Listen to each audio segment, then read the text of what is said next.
Hi friends, कैसे हैं आप सब। आप सबके बीच में एक आज बेटी के विवाह गीत सुनाऊंगी, तो दोस्त वीडियो को लाइक ज़रूर करें और अपने दोस्त के साथ शेयर करें ताकि वो भी इसका आनंद उठा सके। यदि मेरे चैनल पे नया है तो प्लीज़ चैनल को सब्सक्राइब करें। आपन दुआरा बाहर कवन पापा, आपन दुआरा बाहर कवन पापा, तारे दुल्हा दा मादए लाला, तारे दूल्हा दा मादए लाला।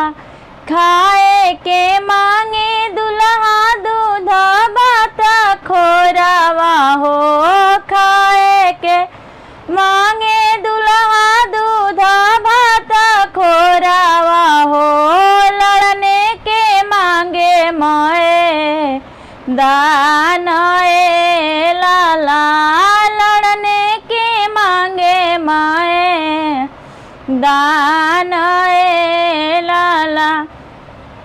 बियाह के मांगे ले बेटी हो कौन बेटी, बियाह के मांगे ले बेटी हो कौन बेटी, से हो बेटी पापा के दुलार ए लाला, से हो बेटी पापा के दुलार ए लाला।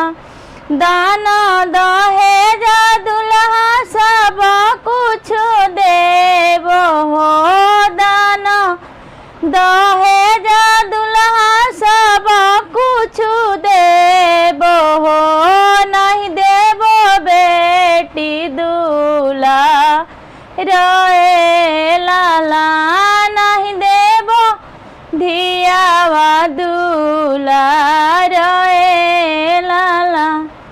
आपन दुआरा बाहर कवन चाचा, आपन दुआरा बाहर कवन चाचा, तारे दूल्हा दामाद ए लाला, अवतारे दूल्हा दामाद ए लाला।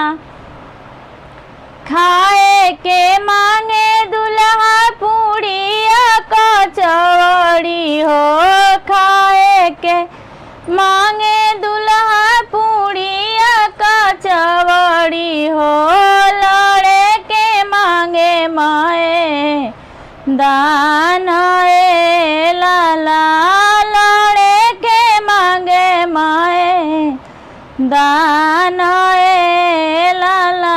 सब कुछ हरी हा पापा हो कौन पापा, सब कुछ हरी हा पापा हो कौन पापा, बेटी हाई घर के सिंगार ए लाला, बेटी हाई घर के सिंगार ए लाला। आपन दुआरा बाहर कवन भैया, अवतारे दूल्हा दामाद ए लाला, अवतारे